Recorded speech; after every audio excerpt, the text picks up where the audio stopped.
meditate your entire body and the mind. Just at that moment, you meditate all your obscurations, the body and mind are fully purified. You know.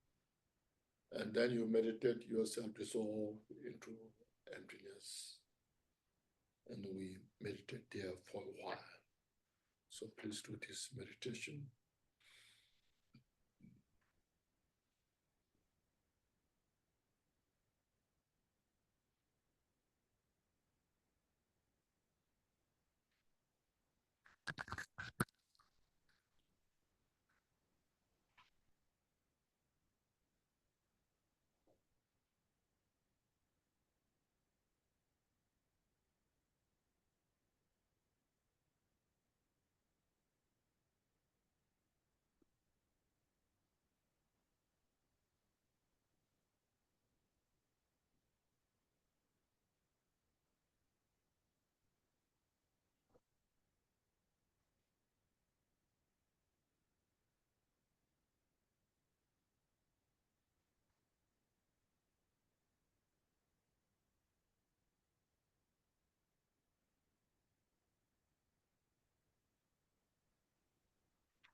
All right. And next we'll chant this rejoicing for oneself and next. Today my life has given fruit, and this human state has now been well assumed. Today I take my birth in Buddha's line, and have become the Buddha's child and heir. In every way then I will undertake activities benefiting separate. And I will do no act of mar or compromise my faultless lineage. And so today, within the sight of all protectors, I summon all beings, calling them to Buddhahood. And till that state is reached to every earthly joy, may gods and demigods and all the rest rejoice. Yeah.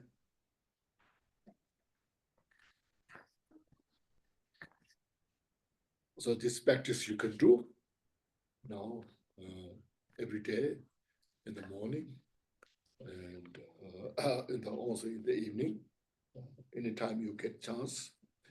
So it's just for Bodhicitta practice designed,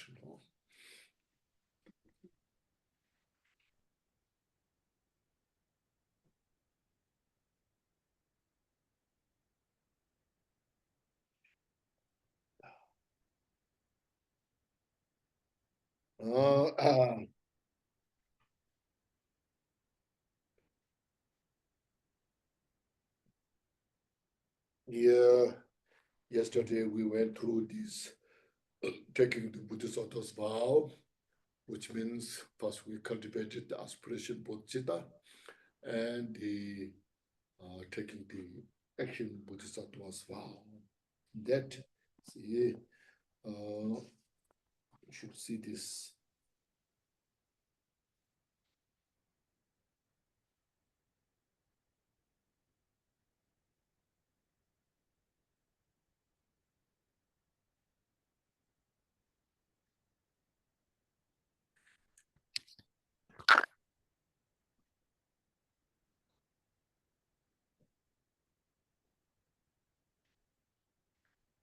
Here we have it is jewel ornament liberation.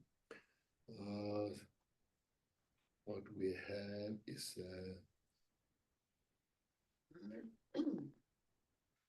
so what is the benefit of the taking the aspiration bodhicitta and the action bodhicitta.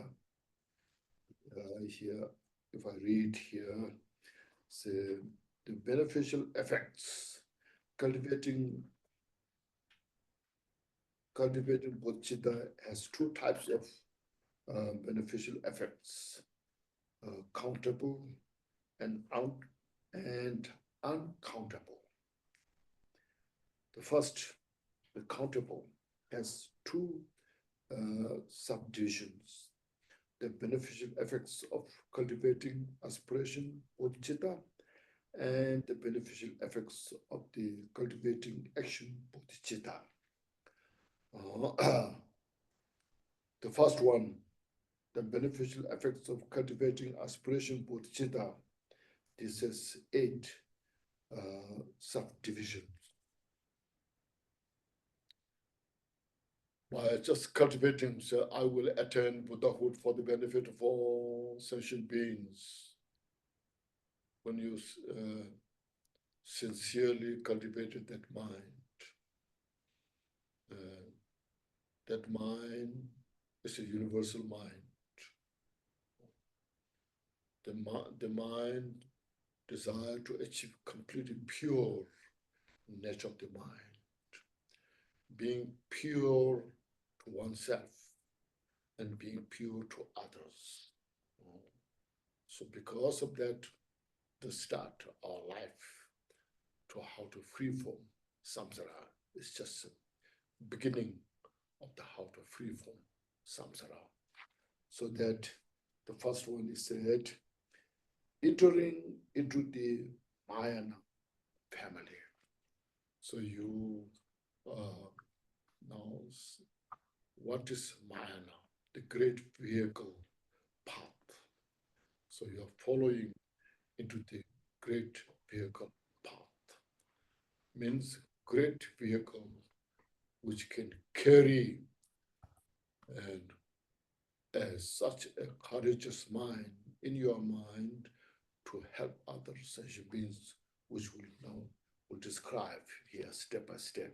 So I will go through this, and then the second one, it becomes the basis for all Bodhisattva's training.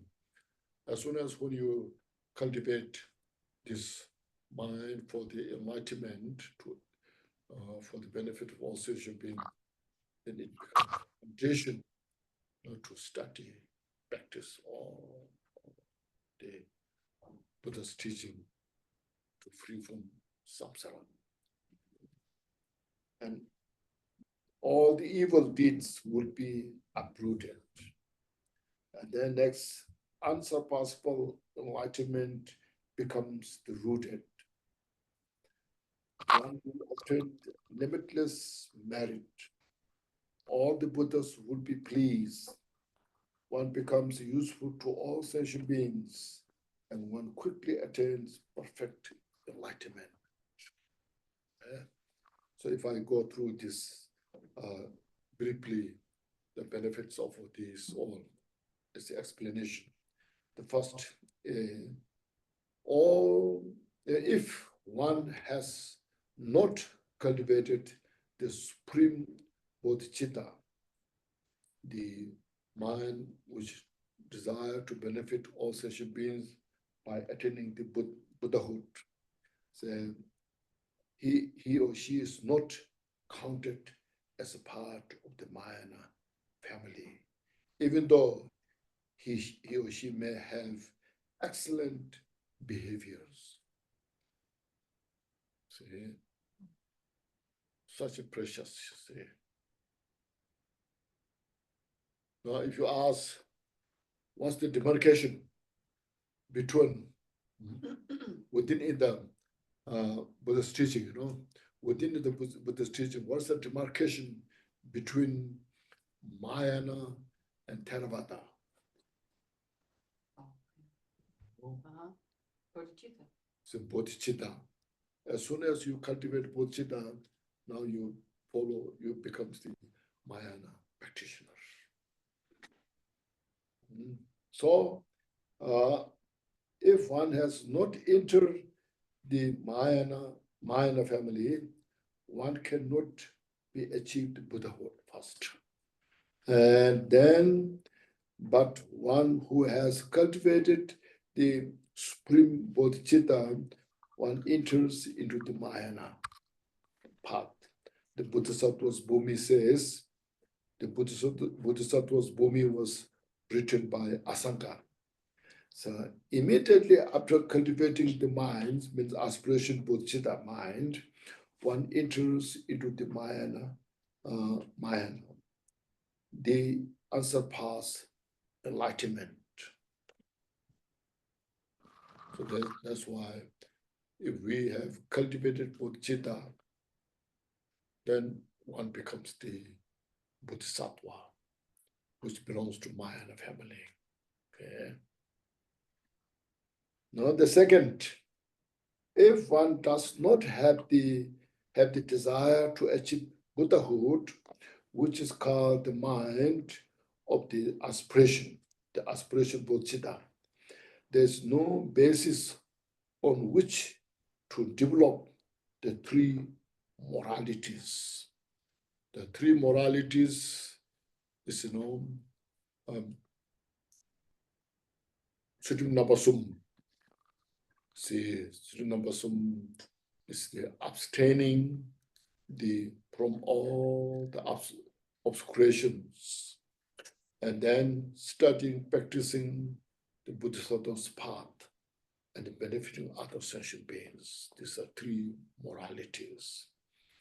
And also we can say the three trainings, the training of the morality, the training of the meditative state, the training of the wisdom awareness.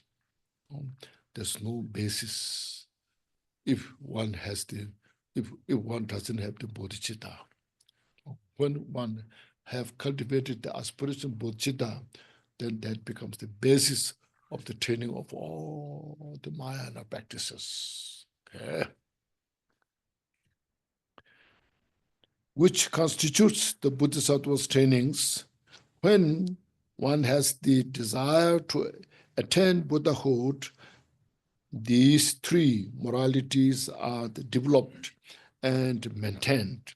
Therefore, this mind is the foundation for the training of the mind of the enlightenment. The Bodhisattva's Bhumi says, cultivating the mind is the foundation for the training of the Bodhisattva. The cultivating the aspiration Bodhicitta is the foundation for the Bodhisattva's training.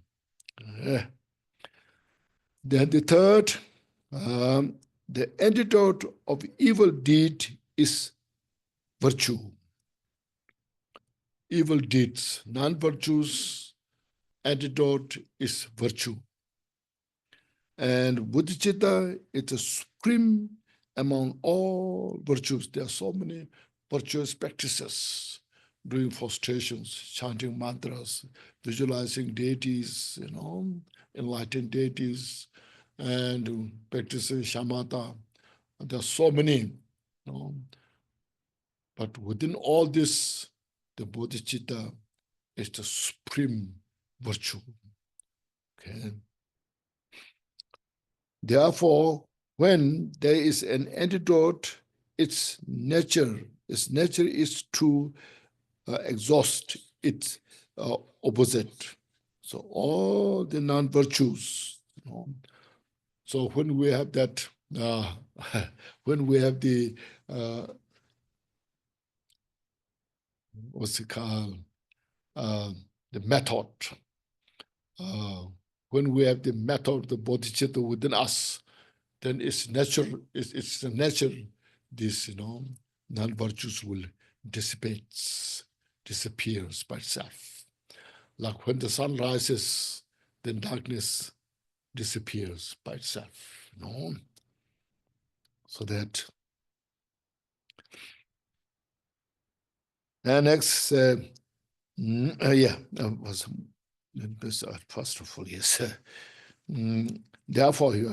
Therefore, when there is an antidote, its nature is to exhaust its opposite, all the non-virtues, engaging in the conduct of the Mahayana of Bodhisattvas, the Bodhicharya Avatara. Just like the fire at the end of an age, it instantly consumes all the great evils. Like when there's a great fire is there, it consumes all the fuels. Likewise, this bodhicitta is like great fire. It consumes all the fuel of the suffering. So just inspire this by understanding that.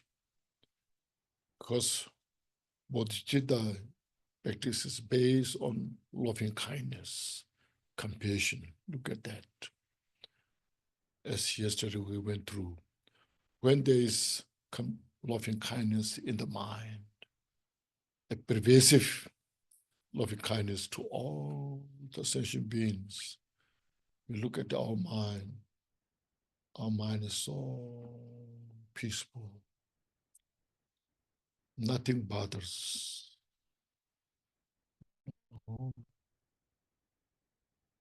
And there's no negativities in that mind.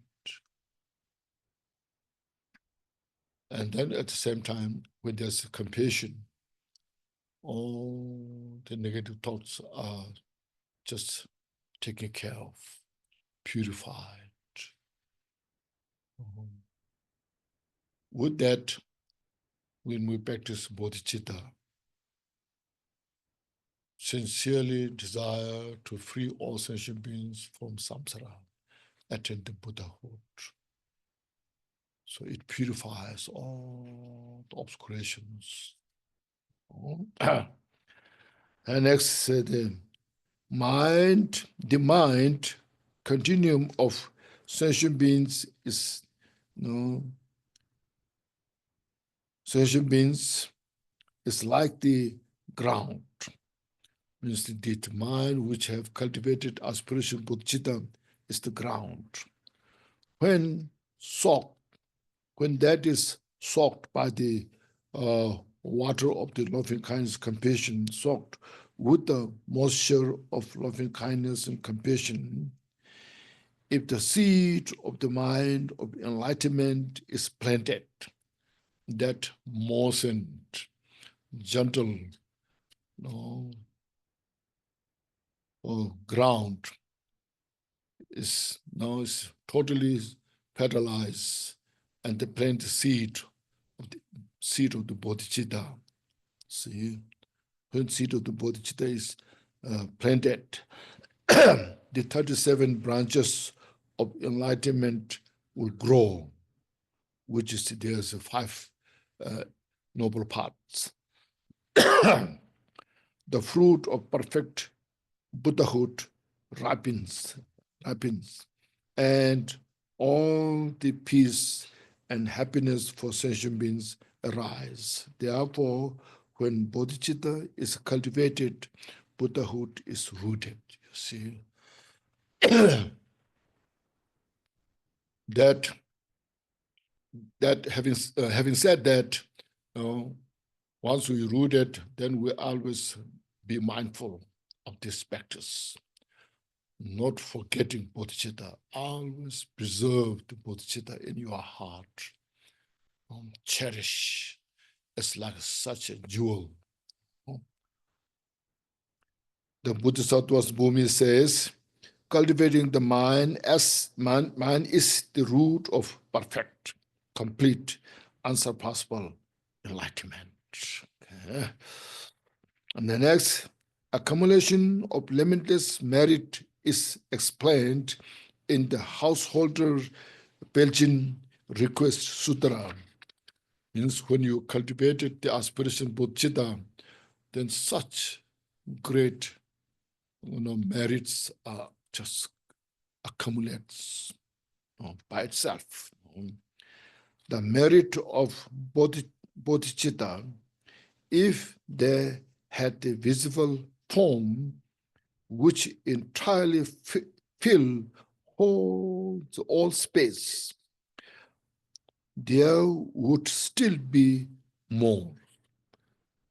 So just said, imagine if there's a form to see by the cultivation, the merit by the cultivation of this bodhicitta, it will be more than space. Even space, whole space will be not enough to contain this form of the merit in the space. So you just imagine, because this, not just for only oneself, for all the welfares of the sentient beings. So you inspire this, meditate. I must practice bodhicitta. Then the next, that all the Buddhas will be pleased is told in the Householder Belgian Requested Sutra. In that sutra says,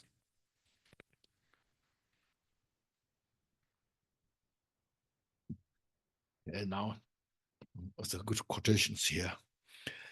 As the number of grain of sand in the Ganges means the Ganges River. So look at that. Ganges River starts from where? From Himalaya top, near Mount Kailash.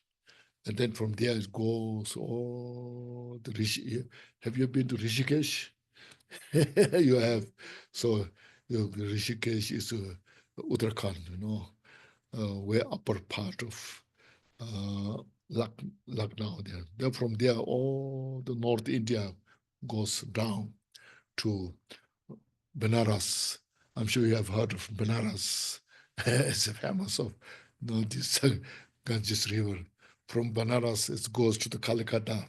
From Calcutta goes to the Bay of Bengal, So you look at how much sand is there will be.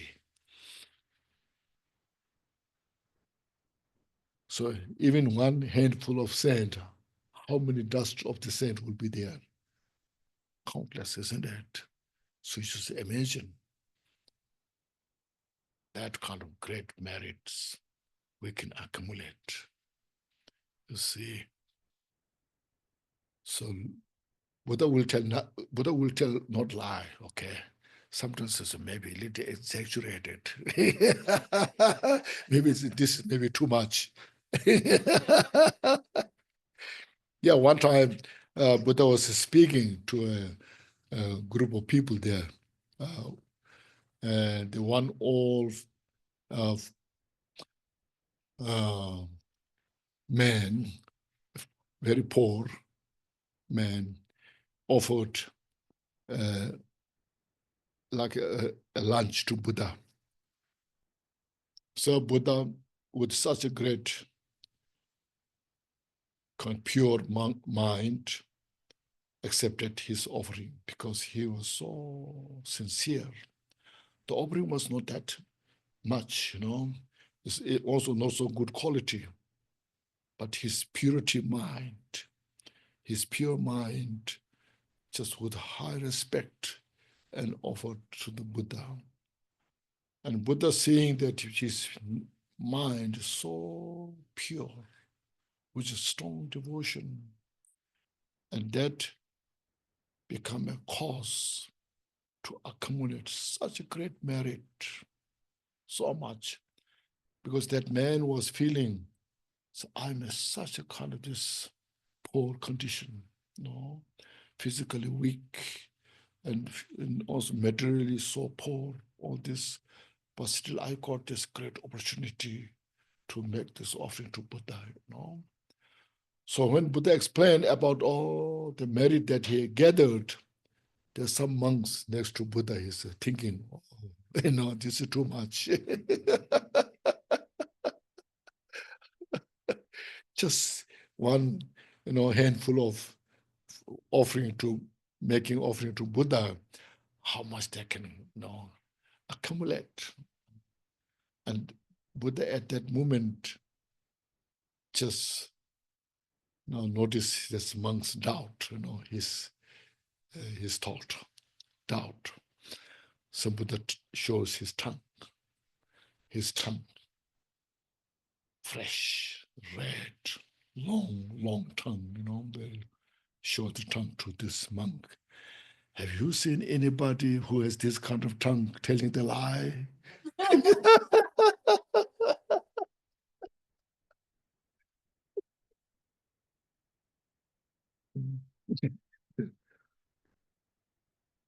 So that here, okay, Ganges.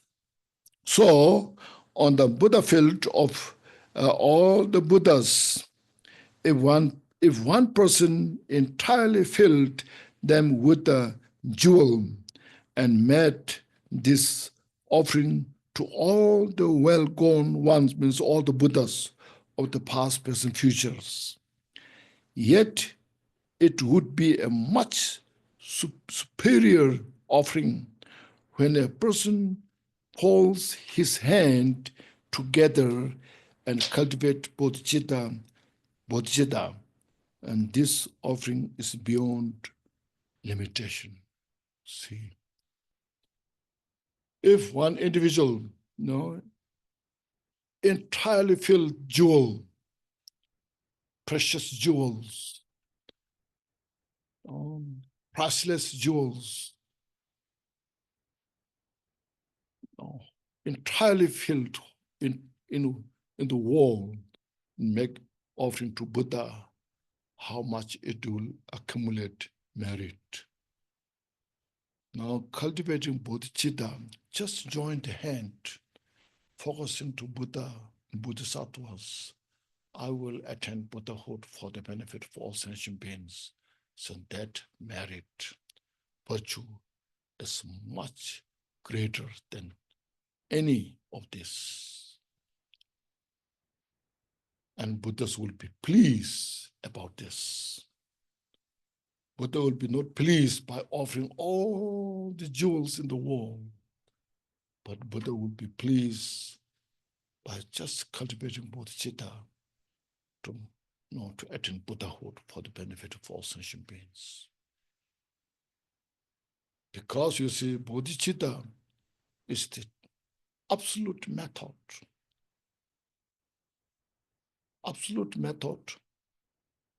to purify all those creations, and direct method to cultivate direct method to accumulate all the excellent qualities of Buddha.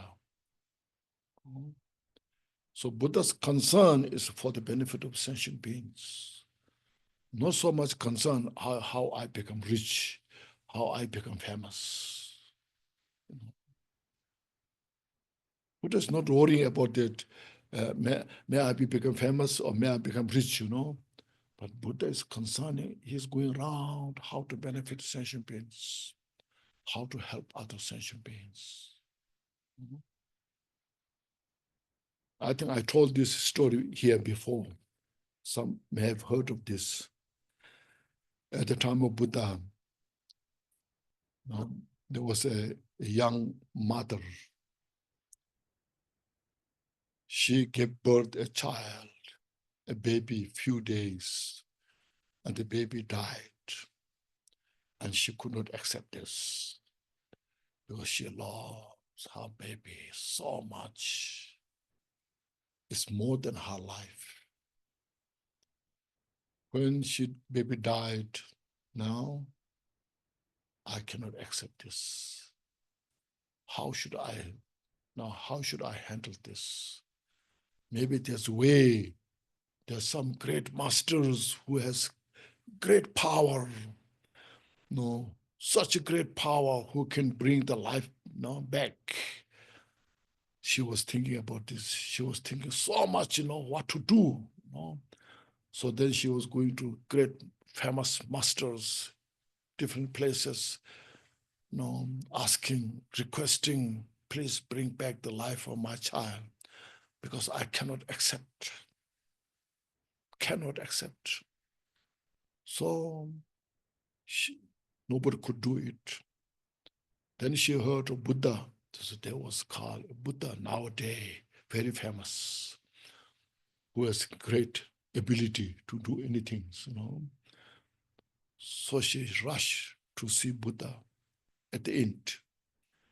And then she explained, I have been not sleeping for many days, not having food for many days. So Buddha, please help me. I cannot live without this, my child.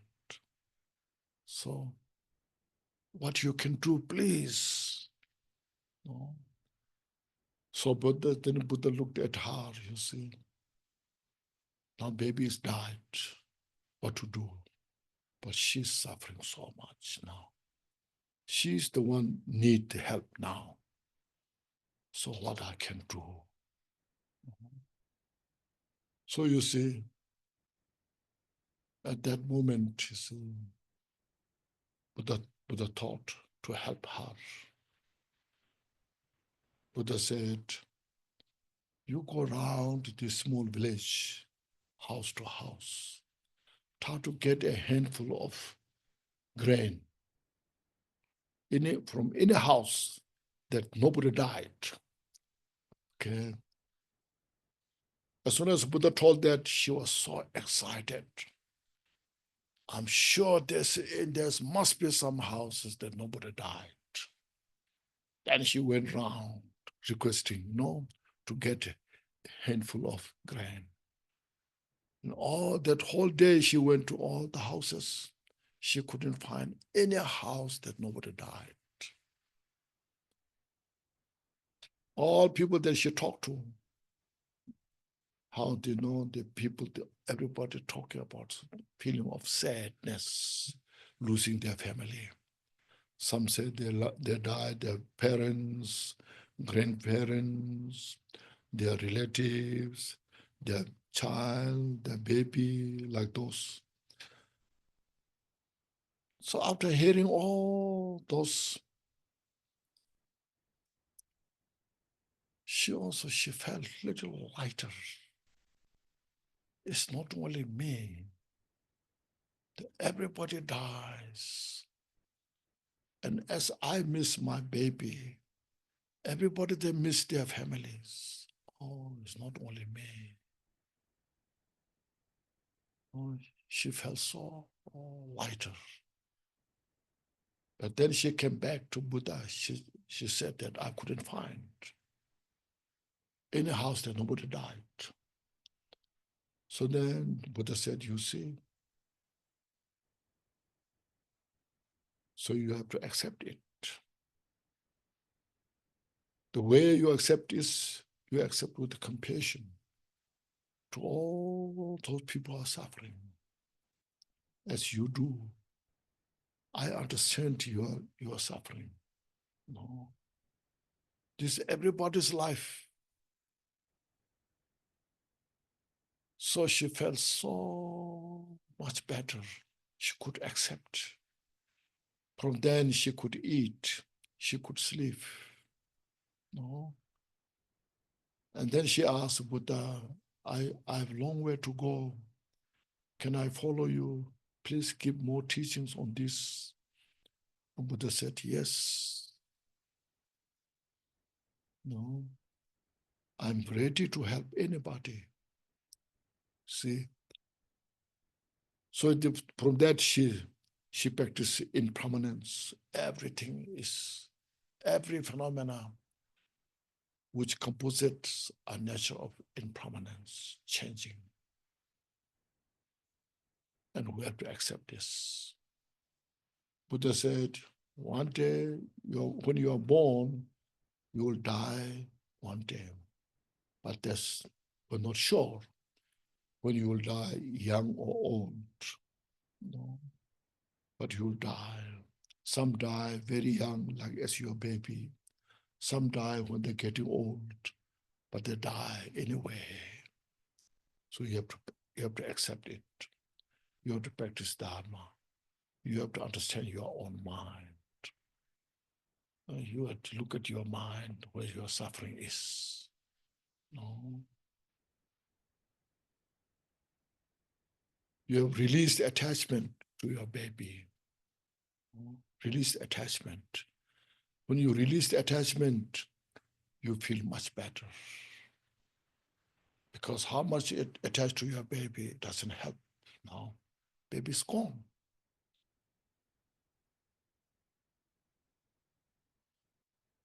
But you practice compassion to all who are suffering. So she felt so better. You see, she could accept. So you see, Buddha didn't make her happy. Or Buddha couldn't make her happy bringing the life, of the child. But the Buddha made her happy how to accept the conditions that she was facing. See, that's what is Buddha said, how to help other sentient beings. We need so many people, we need help. So through these teachings, it gives us wisdom, gives us courage to get help for ourselves and to give help to others. See. So it is not a religion, This is a method. This is a wisdom. And this is skill, skill, wisdom, compassion. All this counts that we have to practice in our mind so that our own suffering we can minimize, reduce, become a better human being in the world for ourselves and to help others. So this bodhicitta is the skill. Bodhicitta is the root for all those skills. Bodhicitta is the medicine which heals our mind. So you see, so precious.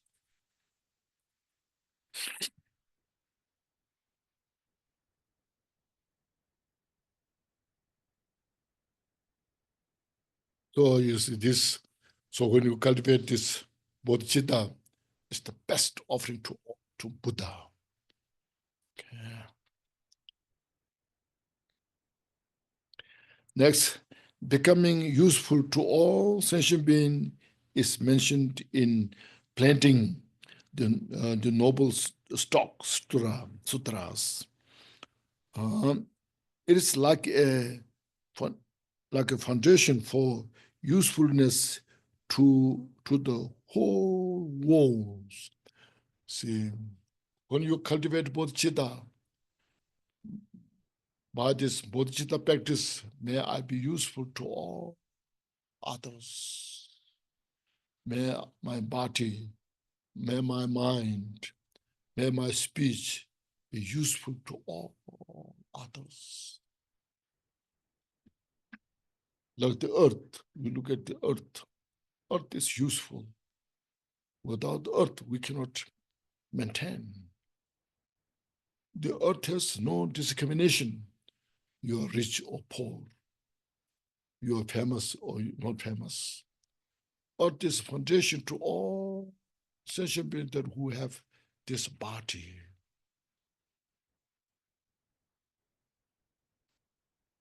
The wild animals, they grass. They eat the grass. Oh, because the earth. They drink water because the earth. They breathe air because the earth. And we all look at all the cars. You look at the car in the country. It's produced from the earth. You know?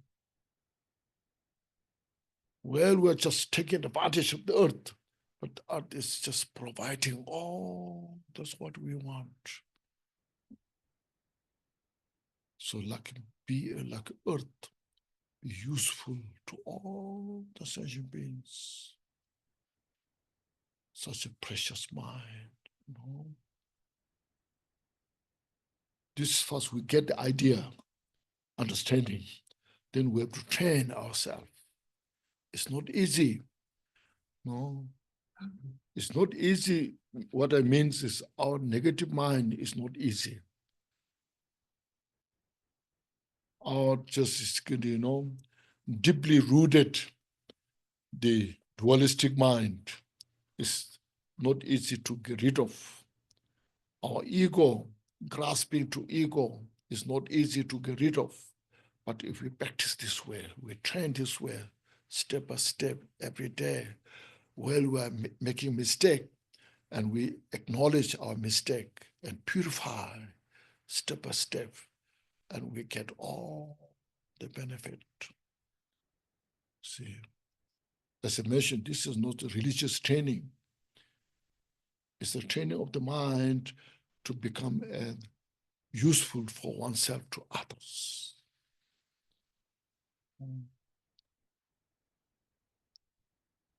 Look at the life story of the great masters. Not just only Buddha, there are many other great masters who sacrificed their life for the Dharma to help other sentient beings.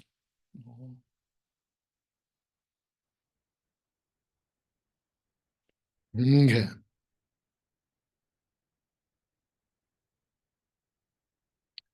The eighth one, aspiration bodhicitta's benefit, quick achievement of complete enlightenment is explained in the Bodhisattva's Bhumi. When one cultivates the mind, bodhicitta, mind, one will not remain in the too extreme samsara and the partial nirvana. You know partial nirvana? The arhat's nirvana. Okay, arhat's nirvana, just they stay totally another. Totally just relaxing, it doesn't bother anything, just relax there. And samsara is another one, confusion. So to free from this two extreme. Okay. Extreme, quickly one will achieve complete enlightenment. So cultivate bodhicitta. Buddha's teaching is so precious, source of peace, source of wisdom, because of the bodhicitta. Yeah. So we all should inspire to study more about bodhicitta and practice bodhicitta, and we'll get benefit. As mentioned, this is not a religious training, but this is Buddha's wisdom taught to all sentient beings. Buddha's, as I mentioned, Buddha's teachings for every sentient beings, not only for Buddhists. Buddha's teachings not just for monks and nuns, for every sentient beings. We should first think of that. Nothing is discriminated. It's all individuals' interest and effort. But the teaching is shared to every sentient beings. So therefore, we all take responsibility about that, how to help others in a difficult time. Difficult time is not made by somebody else. It's through our negative emotions, our confused mind, our ignorance. This made the difficult time. To yourself, look at yourself. Sometimes when you're so attached to something, how much suffering you are going through. No. When you are angry to somebody else, how much suffering is going through in your mind. It's not made by somebody else. It's our negative emotions. In Sanskrit, it's called kleshas. No, it's a mental affliction that it depletes our energy. It exhausts our energy. It takes away all our peace and happiness, which is within us. So we meditate to purify all this. And that's the bodhicitta has to all the skill, methods. But we have to train ourselves, study them. First, you get to understand, what it makes sense or not. Then once you understood, then you apply, put into practice yourself, meditate, purify. You don't have to go anywhere. You just sit in your own seat, contemplate on this. Oh, you see, right now I'm suffering because of my mental affliction. No, I feel sad. I feel not good. I feel uncomfortable because of my mental afflictions. If that is taken care of, I feel much better. My mind is very spacious. So our nature of the mind is spacious. It's completely free. But then that mind is, confined in the cocoon by our ignorance. So that to take care of that, to purify that, bodhicitta is the best equipment to purify. So these are the first 8 beneficial effects cultivating the aspiration bodhicitta. Okay.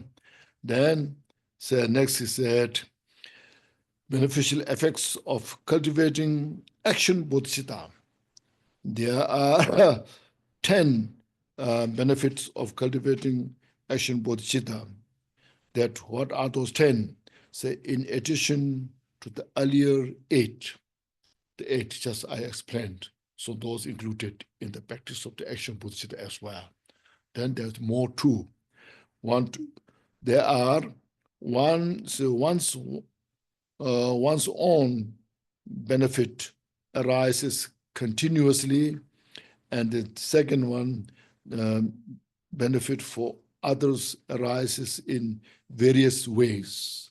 The first one, cultivation of the action bodhicitta, is unlike the preceding, since the continuous force of merit arises constantly. Once you cultivate action bodhicitta, then it just means I will benefit all sentient beings through the action. Now, then from that Bodhisattva's vow, the benefit rises continuously. Like if you put your money in the bank, then the interest will rise day and night, isn't it? Whether you're aware or not aware, the interest rise like that. Constantly, whether one is sleeping, unconscious, lack awareness. This lack awareness, not something, wild life, Sometimes you just forget during that time. So even when your bodhicitta is there, the benefit arises. And so forth, engaging in the conduct of Bodhisattva, says Shantidevas. From that time, he ends, even while asleep or unconcerned, a force of merit equal to the sky will perpetually ensue. Means just continuously rise the benefit. You see, this is how, first of all, when you go to sleep, so before you go to sleep, just in your mind, meditate. May all sentient beings have happiness, including those people that don't like me. Everyone, those who hate me, they may have all the happiness. You just transcend our dualistic mind, disliking. And may they free from all the suffering. And then may they quickly achieve enlightenment, Buddhahood. Just meditate and go to sleep. And your sleep will be much better. Very relaxed sleep. And hold your sleep now is within that state.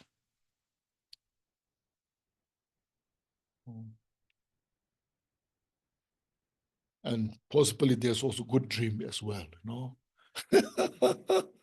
Yes, So you go to sleep this way. And then when you die, the death comes, there are so many methods. You have heard of Bardo teachings and that and this and all this power and all. There are so many teachings there. But if you die at the time of death, you don't have much energy to think so much. Simply just in the mind. Now I'm suffering from this sickness.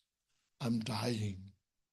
So may all the suffering of sentient beings substitute by this my pain, my suffering. May everybody free from this kind of suffering. And may my sickness, suffering, have enough ability to purify all the sufferings of the sentient beings. Just meditate that. And then may everybody have all the peace and happiness. May everybody free from suffering. And may they quickly achieve enlightenment. Just think that, just reflect your mind on that. And if you die this way, no doubt, there's no inner doubt, your birth will be special. Because you're connected that mind. If you're dying with attachment, so I attach to my family, this, that, all my wealth, and you die with attachment, or you die, there's some people who are causing problem, and then you are anger, hatred, with this, if you die, then our death will be not so good. See, that's the, general understanding, you see. So if you die with this loving kindness, compassion, bodhicitta,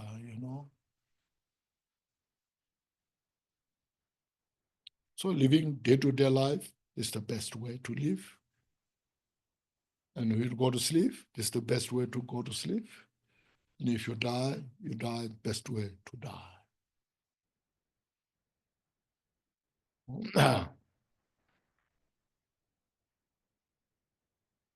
What's this one?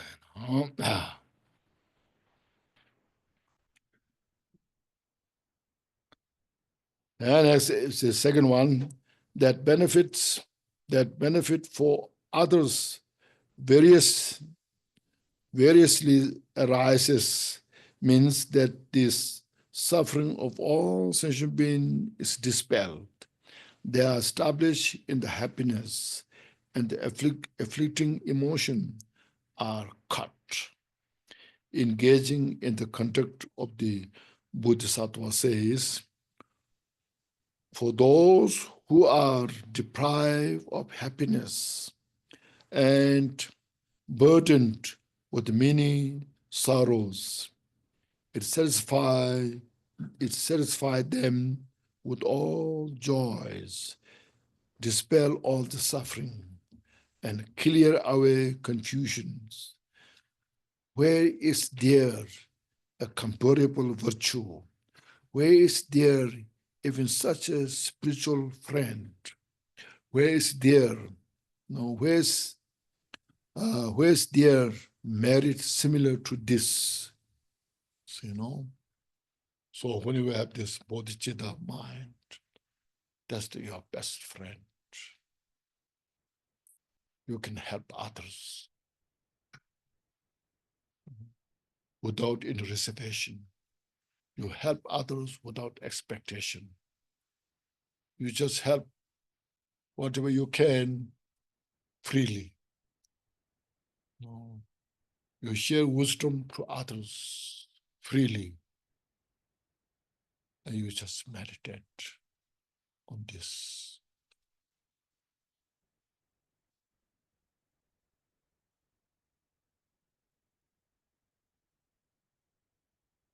So uncountable, she said, uncountable and its beneficial effects means that all good qualities arise from this time until one becomes the Buddha.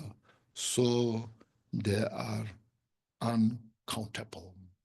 So the day we cultivate bodhicitta, from that day until you become Buddha, all the excellent qualities you just achieve, purify all obscurations because of bodhicitta.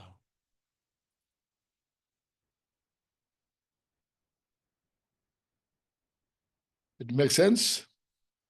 Look at this, and you rejoice. Yeah, especially these days, we need this bodhicitta for your own protection. How to protect yourself. This is how you can protect. And this is how you can protect others.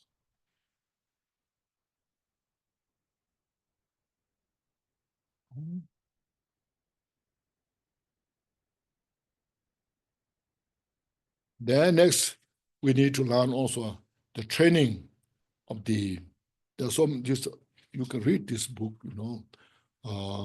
but I read this, training. The training of the aspiration bodhicitta and the training of the action bodhicitta. See.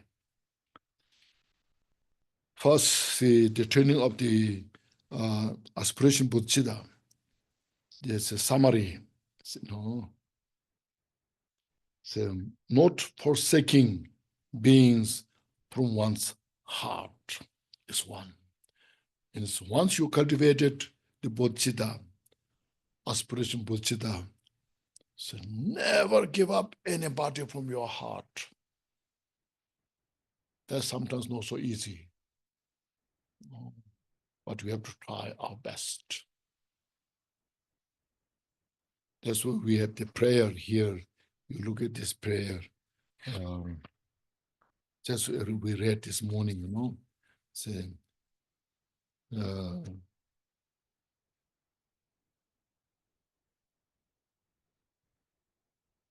said, all mother sentient beings, especially those enemies who hate me, obstacles who harm me, and those who create obstacles on my path to liberation.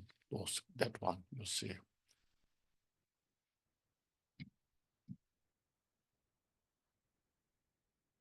Of course, you will not give up your families, your friends. You want to help them as much as you can. Also, you will not give up those who are neutral, who doesn't harm you. You don't know those people, so they're okay, They don't bother me, so okay, Now there are some individuals who hate you, and some are very mean, creating all the obstacles. So then you feel, what should I do? How to get rid of them, So those here, you see, all the other sentient beings, especially those enemies who hate me, who create obstacles in my life, makes me miserable. They may have all the peace and happiness. Instead of they may have all the problems,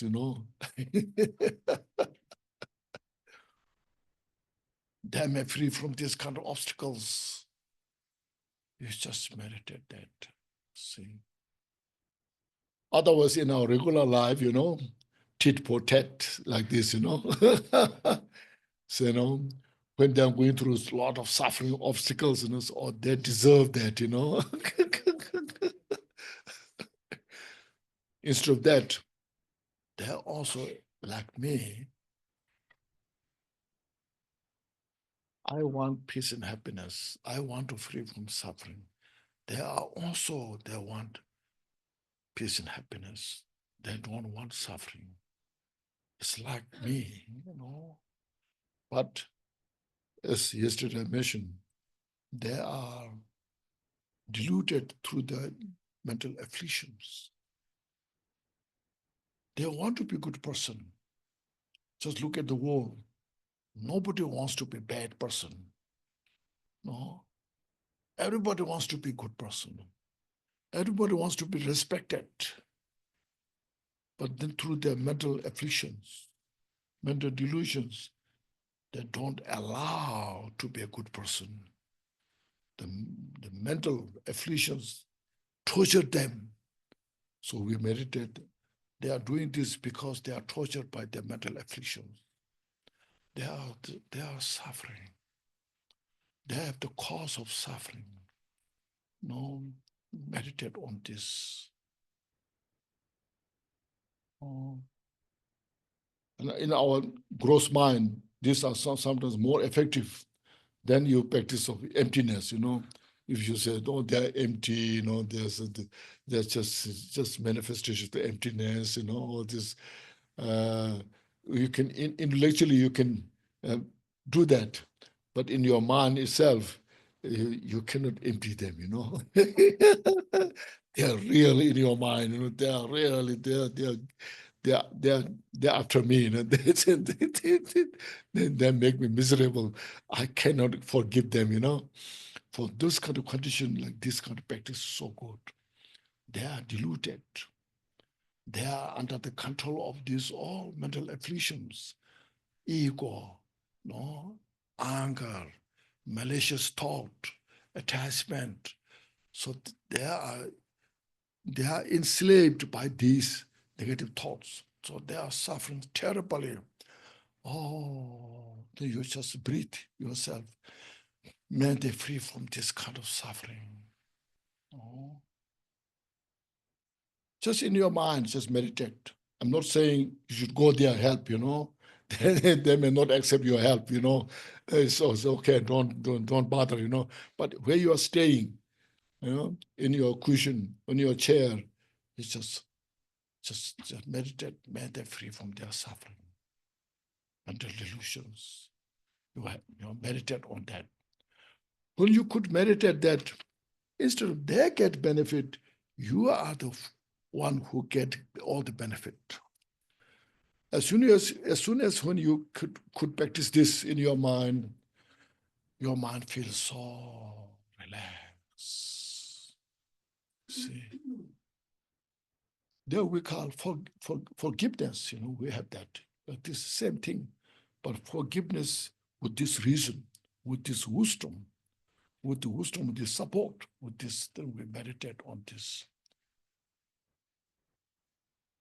and then you have no fear, and your peace is so pure. Oh, your happiness is so light. So your mind is very harmony within you.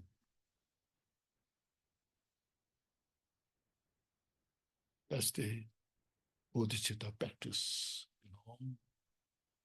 So that's first. This is the most important. Don't give up anybody from your heart. You know? Even those who are malicious to you. Okay?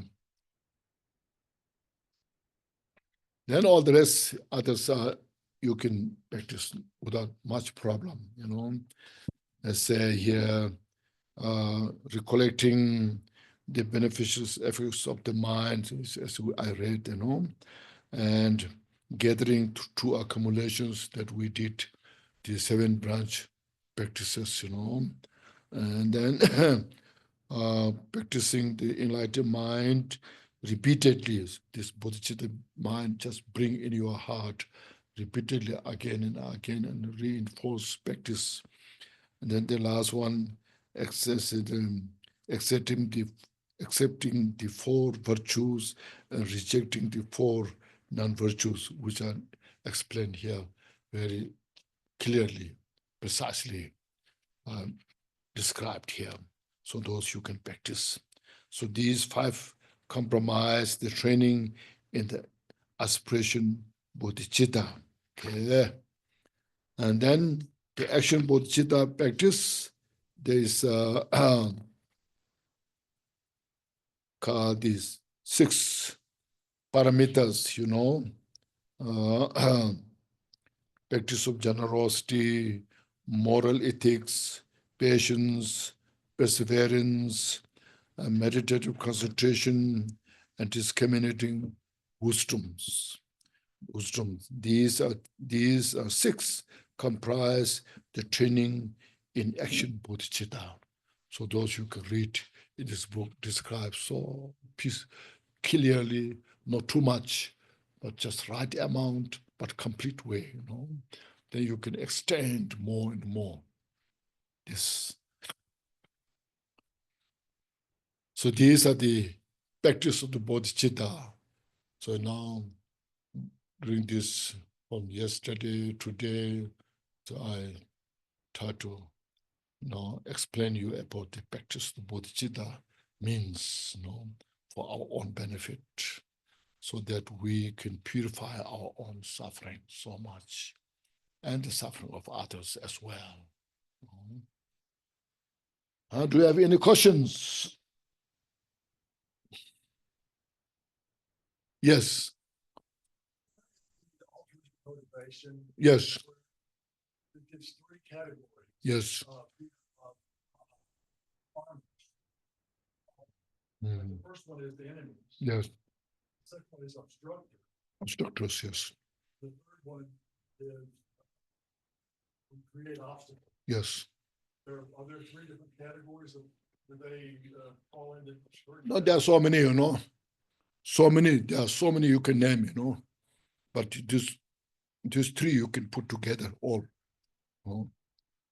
That's which is called no, enemies. Enemy means who destroys your peace and happiness. They are really my enemy. They all destroy my life, you know. Obstructors means even though maybe they are not enemies, your friends can become an obstacle, you know. So, you know, so obstructors, you see. And just enemies. What is second? Obstructors, you see. Obstacles, you know. Obstructors, yes, you know. So you hate who create obstacles to you, you know. You are doing some good business and somebody comes, you know, you are having good negotiation and it then interrupts that, you know. It's making the obstacle your business, you know, and you hate that, you know. And then who creates obstacles in your meditation? Enlightenment. You're doing some good meditation, you know, so, you know. And while you are having such a good meditation, and then somebody comes disturb your meditation, you know. And then, oh, he's interrupting my meditation by enlightenment, you know. This is Mara, you know.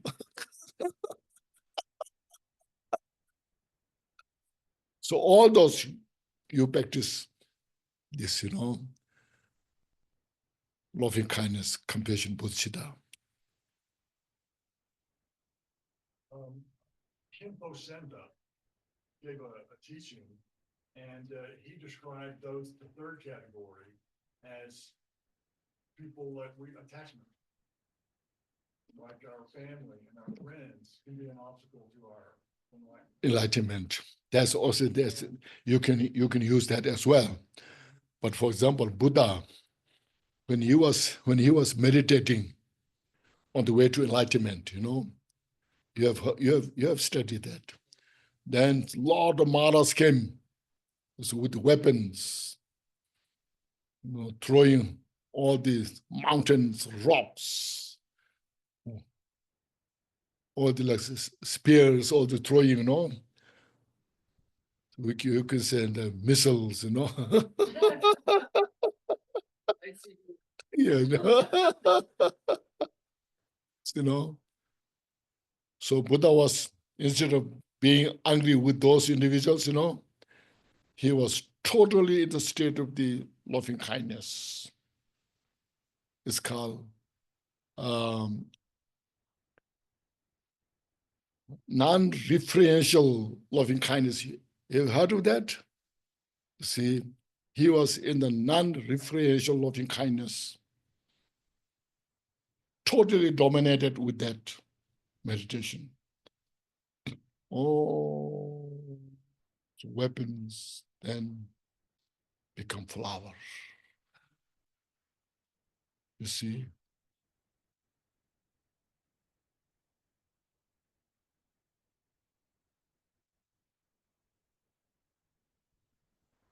They become powerless.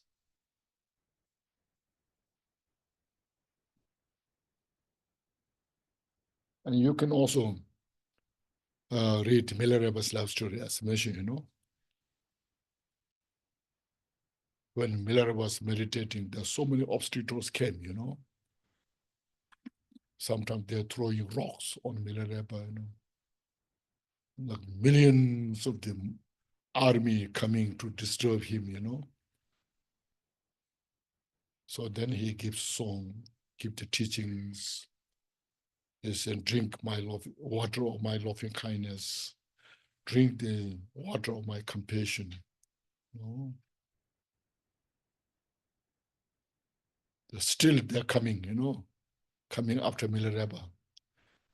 Then finally he says, you go ahead. If you have become so powerful, you may take this life, but you cannot throw me in the hell realm. So he has no fear.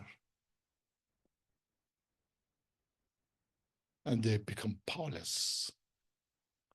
Those obstructors, you know.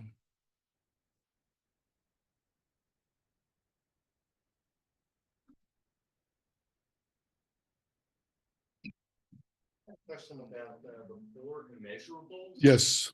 So the first one is you want people to have you want to ask for Loving kindness. Yes. Compassion. Yes. Yes. Yes. And the third and fourth. Yeah. Third. Seems to be similar. The third one says, Yes. free from sorrow. Yeah. Yes, very good. No, first is loving kindness. May all have peace. May all have happiness and causes of happiness. It's loving kindness practice. The second one's may they free from suffering and cause of suffering. There's the compassion. So those love and compassion. The third one and the fourth one is part of the first one. Loving kindness. When someone having peaceful, good life, enjoying their life, you rejoice. You feel happy. So you said, free from the sorrow, you know. Those who are, you know, happy life, which is free from sorrow. So you rejoice. May they have this continue, this practice, this kind of experience. And then the fourth one, equanimity, which is free from attachment and aversion. So the third and fourth are the part of the first one. Okay. So these four immeasurables included into these two, loving kindness and compassion. I've also heard the third one translated as joy. Joy, yeah. Joy. Yes, that's it is. It is. But as I mentioned there, the third and fourth are part of loving kindness. Yeah. When somebody enjoying their life, having a good time, beautiful sunshine, so in the mountain or anywhere, so all very good family life. That you, instead of being jealous, say, I rejoice. May they have that, continue that kind of experience,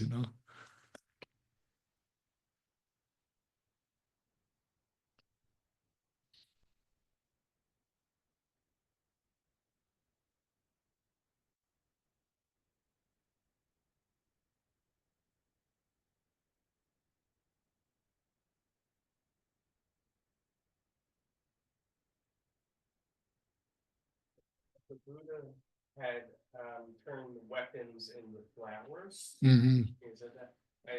You said it's it's because of his loving kindness and compassion, but it's also wisdom, right? Of course. I mean, the empty, This total understanding of non-reverential. That's wisdom.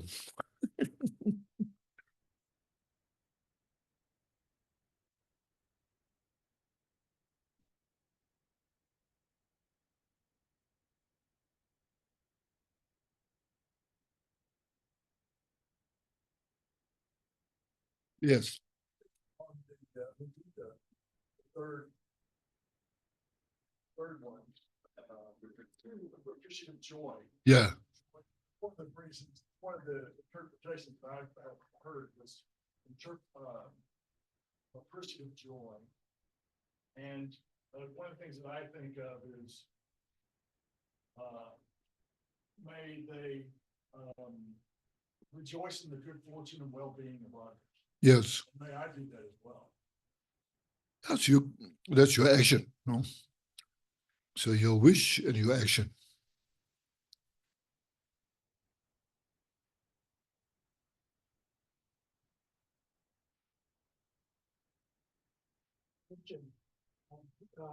Went over aspiration, bodhicitta, and engagement bodhicitta.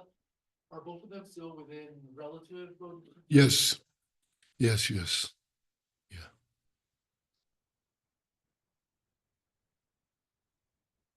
So the absolute, bodhicitta, or ultimate bodhicitta is without reference. Yeah, no reference.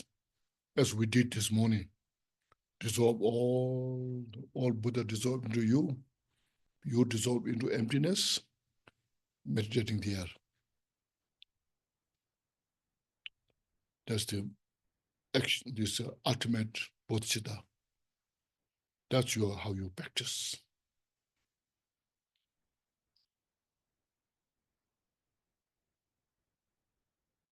Meditation that Buddha did under the Bodhi tree. Yes. So I have a question about that. So and I know he wants all the ascetic practices and the whole stuff, but he meditated on emptiness and bodhicitta under the Bodhi tree and achieved enlightenment. But nowadays, we're told the practitioners, this is the way to enlightenment. The 6 yogas of Naropa are not simply doing that meditation on emptiness. Why is it more complicated? I guess because maybe our minds are like way more diluted than what Buddhist was at the time, but it seems like it's more complicated for us as practitioners to get Nowadays. Versus it is more, more straightforward than under the Bodhi tree. What's the quick path? This is the quick part that we did this morning. Okay. First you reflect on we just read the 4 foundations for training the mind, the 4 ways to training the mind, So look at those, how our life is so precious, human body, and then how so impermanent it is, and then how we are functioning within the causality, and then how the samsara is suffering. There's no instant happiness, real. There is happiness which we call happy. Oh, today is very happy life. Well, not denying that, but that doesn't last long. It changes into suffering. So that's why we need a lot of insurance, you see. Car insurance, health insurance, you see. Insurance, you see. All the insurance is we what do you call that? We sign up for all the insurance to secure the suffering of change so that I can enjoy for a long time. But then you have to pay also price, how much it costs for the insurance, You have to pay every month something, So you see, so that means there's no real incident of happiness in the samsara. Okay. So look at those things, meditate on this, get some glimpse of real wisdom, how to free from samsara, achieve enlightenment. Okay. See. And from there, you see, then you visualize Shakyamuni, you cultivate, you say the 4 immeasurables, you practice those 4 immeasurables, get into you, and then you visualize Buddha Shakyamuni, all the Buddhas and great masters in front of you. You take refuge in them. So I follow in their path. And then with that foundation refuge, because in the samsara, there's no absolute refuge you can take. Very powerful person, So he or she is the most powerful person in the world. Still, it's a state of suffering. You cannot take refuge, See. So Buddha is the one who is free from suffering. In the teachings, the Buddha taught Dharma, Bodhicitta is the way to how to become Buddha. And the Buddhists, the Sanghas, all the great masters, we have like Chenrezig, Aras, all those, those are our guide. So we take refuge in the Buddha Dharma Sangha. With that, they will cultivate aspiration bodhicitta and take the action bodhisattva's vow. Sincerely from your heart. And you feel so grateful, feel happy. You take just here. I without any doubt, I take full kind of bodhisattva's vow. Relative bodhicitta, cultivate the relative bodhicitta. That cultivation of relative bodhicitta itself, then you see, after taking that, all dissolve into you, and you yourself dissolve into emptiness. Within that emptiness, all these mental afflictions are not exist now. See, when we awake, we have limitation. There's attachment, there's anger, there's resentment, there's greed, But when you dissolve all into emptiness, like as much unconfined vastness of space, when you could meditate there, your mind is totally free. It's just resting mind there.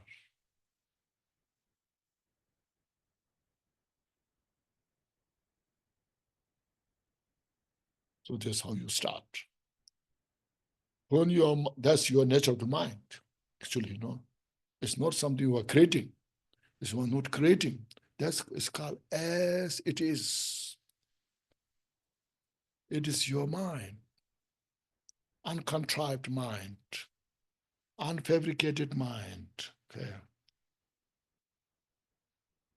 But in the world, our mind is so dualistic, duality, contrived, fabricated, this and that, we're full, all this, then we're exhausted, tired, we're depleted by this exhaustion, all this, then you see, then we suffer so much. But when you bring into the state there, then you see it's total nature. And when you could meditate there, you feel so comfortable. See? So it seems like you have to do this like many times. Excuse me? You have to do this practice many times a day. Oh, yes. Exactly. That's called practice. Repeatedly practice this. But, yes. So you're in a frequent state, you have afflictions and things like that. Apparently, they say you can take that and transform that into Yeah. So you can take the energy of the mental afflictions, so to speak, and then develop pure view. And develop the wisdom. Mental afflictions are nothing but illusion, There is yesterday I was talking about. These mental afflictions are, they are the, what we call, they exhaust us. Everybody is exhausted because of these mental afflictions. They're suffering, disappointed. All this you can name it due to the mental afflictions. So when they are taken care of with this practice, through the relative practice, you practice loving kindness, compassion, bring the impermanence, look at the suffering of samsara, or just look at this there, and then you see, you try to also minimize these mental afflictions. strength, and you really want to practice Dharma through that. And then you practice aspiration bodhicitta, and action bodhicitta, as mentioned here, Then after that, you all dissolve into emptiness. Vajrayana, same thing. Vajrayana is called Kirim and Tsogrim, arising stage and completion stage. So this is the completion stage, dissolving into emptiness. You see, that's Vajrayana. The sutra, same, no difference. But this is a very skillful method. See. So you do this practice repeatedly. Remind yourself, because we are so got used to our mental afflictions. We are so fabricated, in that state. And we just so much kind of say, we are so designed there, in the fabrication. And we are so wise also fabricating more, See, so we don't know how to not to fabricate, to what you call unwind, unwind, So we know how to wind the samsara, but we don't know how much unwind the samsara, So this is how to do that, Yes. What was the conviction in the practice? Compassion. Yes.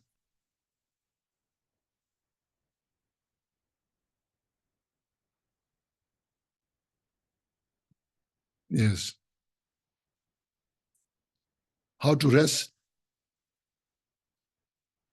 I mean, as just we did the meditation this morning, all dissolved into you first. And yourself just meditate, all things are purified.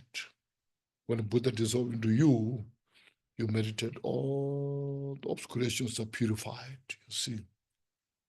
And you become inseparable of appearance and emptiness first, see. And that also dissolved into emptiness. Like a rainbow dissolved into emptiness. Then you just meditate there.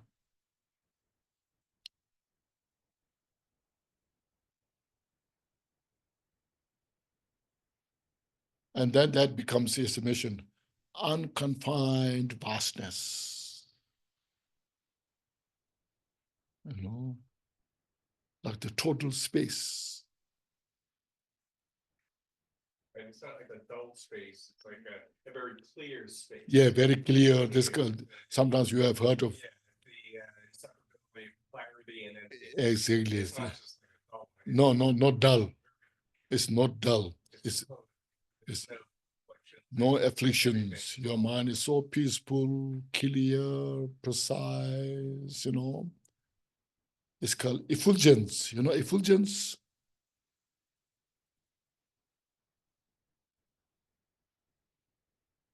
Effulgence. Effulgence. You know that word? Don't use that much. You don't use that word. Oh, Says radiant splendor, brilliance, or the quality of being very bright. yeah. You see.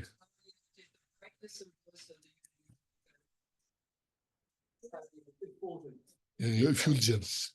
Effulgence. Your whole radiant, no obscurations, radiant, inseparable of emptiness. It's a good word. It's a good word, isn't it?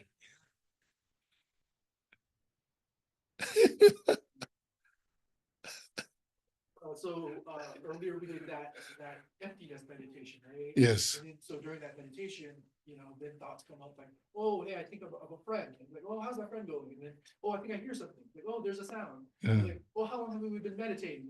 So those Yeah. thoughts come up, during that meditation. Yes. So that happens. Yeah, there comes. Don't worry about.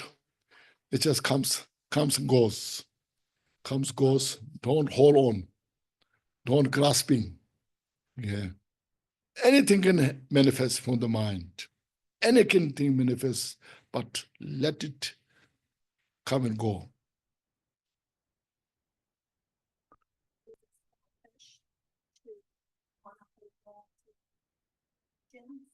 In effulgence? No, not for on. No, there's nothing to hold on. There's nothing to hold on. Nothing. Can you hold on space? No, it's the same like that. Same thing. Spacious. It's like a luminous. space. Yes, luminous. Luminous, yeah. Yes, luminous. Yeah. Yeah. It's not And pathetic. there's nothing to hold on, grasping this. I want this, There's nothing. It's reality, nature, as it's called, as it is. Yeah. Not selfish. It's just there's nothing to selfish. You just get used to it. No. Khenchen, we can make an idea of it, right? A concept, and then we can hold on to that concept idea. Yeah. Yeah, you can hold on that, then it's not good. Then. Yeah. Yes. Then it becomes, it can side effect. You are grasping, another one. It doesn't do any good. We are trying to release right now when talking about the ego, attachment, aversion, this is what we're talking about, how to release our grasping. We grasp to get rid of the enemies. We're grasping to have our friends. It's all grasping, holding on. It's called tenacious, No, pernicious. It's called pernicious. Yeah, pernicious attachment. The essence of non-duality. Yeah, that's what I'm talking I about. think because it's kind of understanding and the feeling of separation. Mm-hmm. You don't feel like there's a self and other. No. It's basically, we are trying to know in the ultimate, your reality itself is. We're not making anything else. Just going back to your home where you belong to. We are astray from that home, wandering in the samsara. No, we lost our home.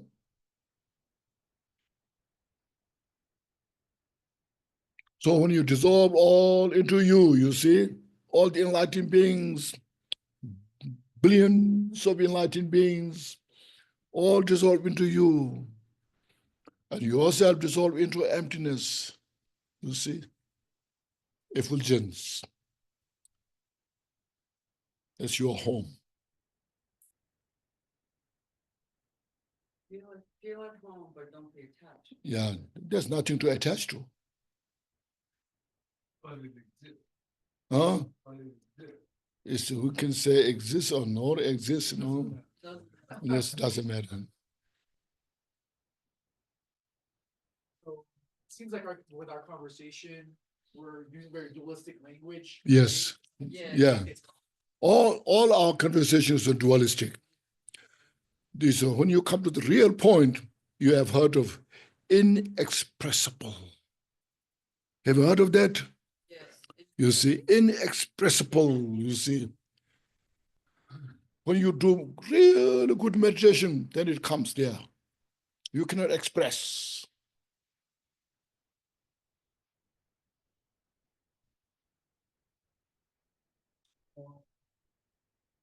Yeah, you are raising something. Seems like we're in that space, and then I start to try and grasp it, Mhm. then I'm no longer in that space. Yes, Right. you astray from that. Yeah. Yes. Yeah. Yes. You just meditate there, relax there.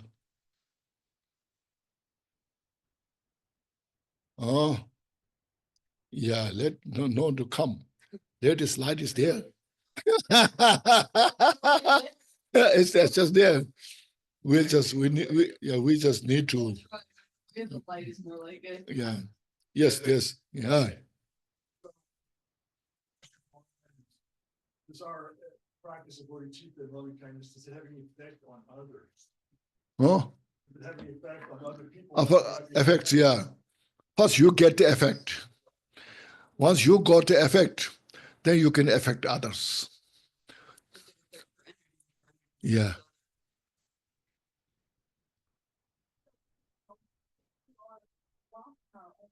Yes. Yes. Yes. Yes.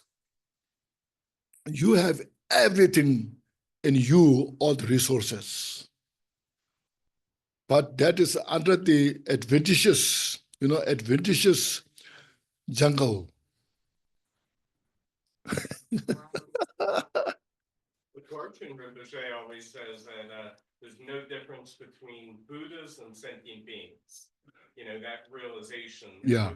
There's no difference really because of that purity. Yeah, yeah. You have Yeah. the same purity Yes. as Buddhas and Yes, that's as a mission. The effulgence is within you. That's the Buddha. You have to uncover that from the adventitious obscuration.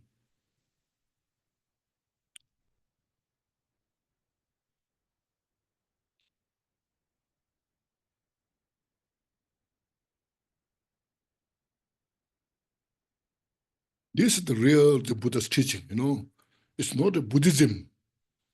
It's not something Buddha created. It is Buddha's explanation is how things constitutes, how it is. But those who are not enlightened, great philosophers, then they will explain so many things, Tenet, have you heard of tenet systems? Lot of tenet system. This school believe this school believe this school believe this, This is Buddhist philosophy, So all the what you call scholars, they have a great skill how to explain all these tenet systems. They are just tenet system. So they believe this, Sautantrika believe this, Vivashaka believe this, and the Chitra Mother school believe this. Now, then what you call Matamega school believe this, and then Dzogchen believe this.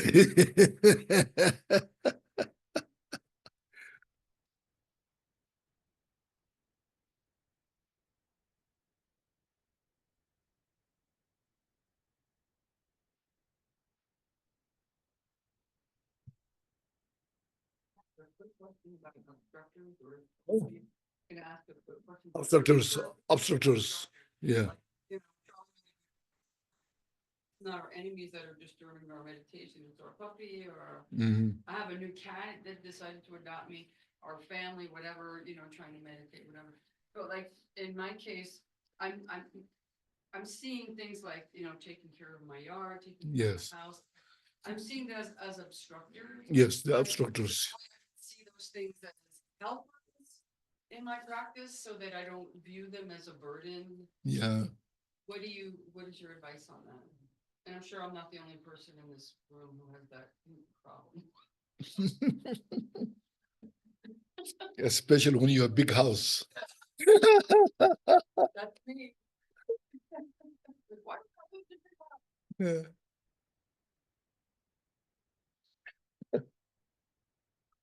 And this is how you, when we don't have the mentality of how to free from samsara, when there's no system of teachings how to free from samsara, then we expand in the samsara, how to enjoy life through the 5 sensorial objects. You enlarge your the 5 sensorial objects, make better, more effective, so that you can enjoy. Then it becomes all distraction. And then at the end, you never enjoy it, you know. Then you also, I'm exhausted. I don't want this, all this. I cannot take care of all these things. They're too much for me. Exercises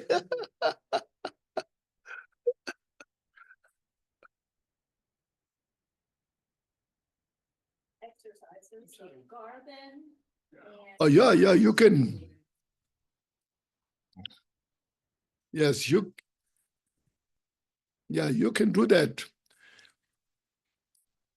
You just do it. First, yeah, yeah. Sitting is one thing. And then when you're cleaning all these things, you also practice. First of all, you see, actually, it's all dust, you know. Everything's dust particle, you know. Our body is composed of dust particle. You know, this whole world is, you know, is composed of the dust particle, you know. This table is full of dust particles, you know. So why I'm cleaning, you know? This is called confusion, you know. It's a dualistic mind, you know. Apparently, you can develop pure view with anything. Yes, exactly. And have appearance and emptiness. Exactly. Everything, you know. Anything. Yeah. Everything. Exactly. Yes. Not that it's easy. Yeah. You know, we're always going to get distracted. Yeah. But Yeah. Yeah. But in the world, it's designed in such ways, this way, how to be done, how to eat. You eat this way, that way, you know. You should hold your knife by this, your, what do you call that? Yes, you know, but your pork, you have to hold your fork by your left hand, not by right hand. If you hold by right hand, so he doesn't know how to eat.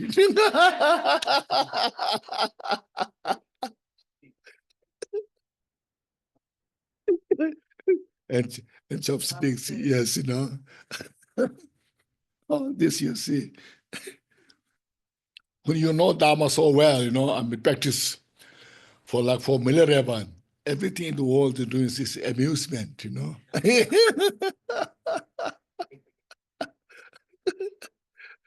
All design this way, that way. So it's all amusement, you know.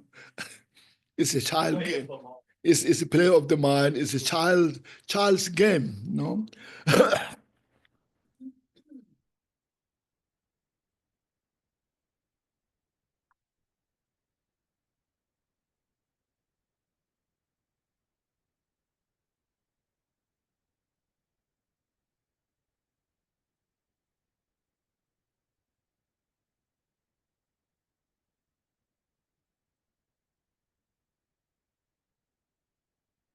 I want to demonstrate one. So I said, you know, we're talking about everything's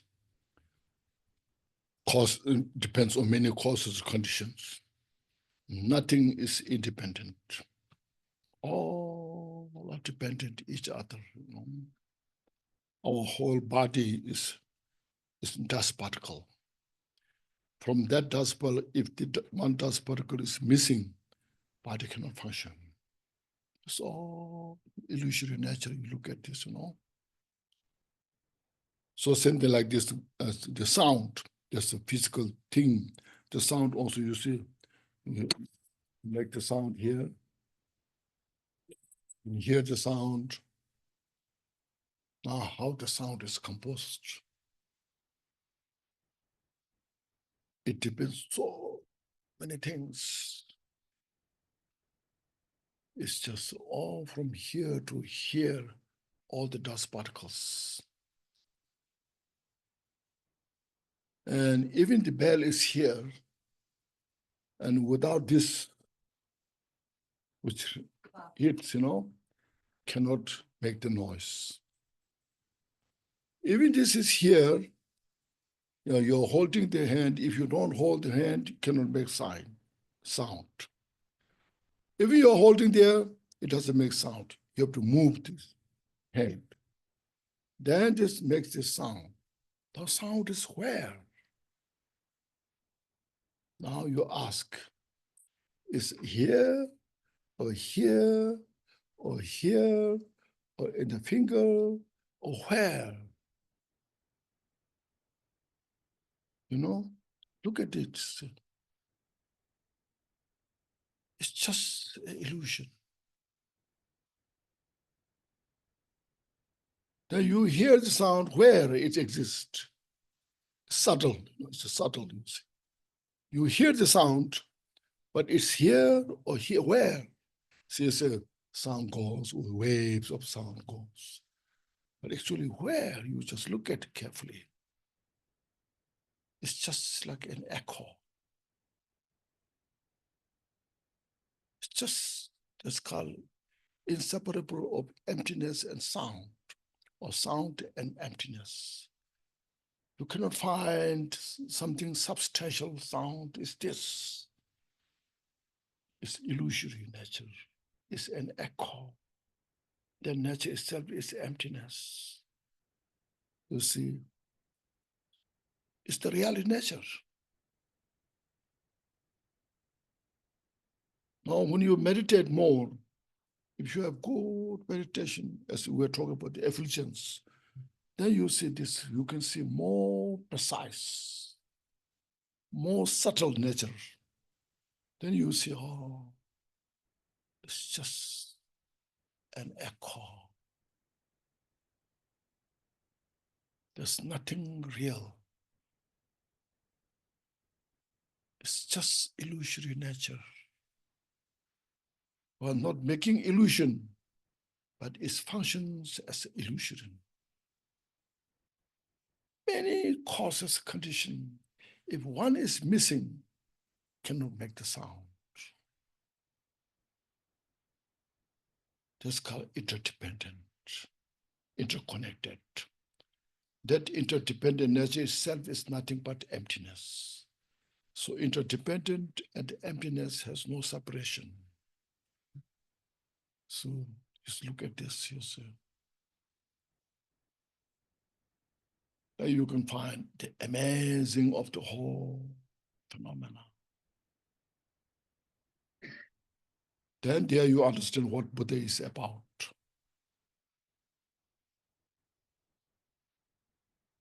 So when you know what the Buddha is about, then you know how Buddha taught the Dharma teachings. How we to free from all the confusion. See, that's the profundity of the Dharma teachings. The preciousness of the Dharma teaching. How to take care of all our suffering.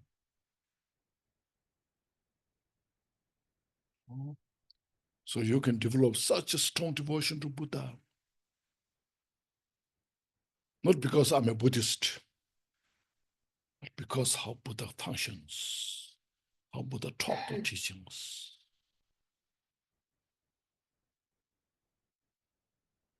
And their teachings taught for every sentient being because we're all same nature.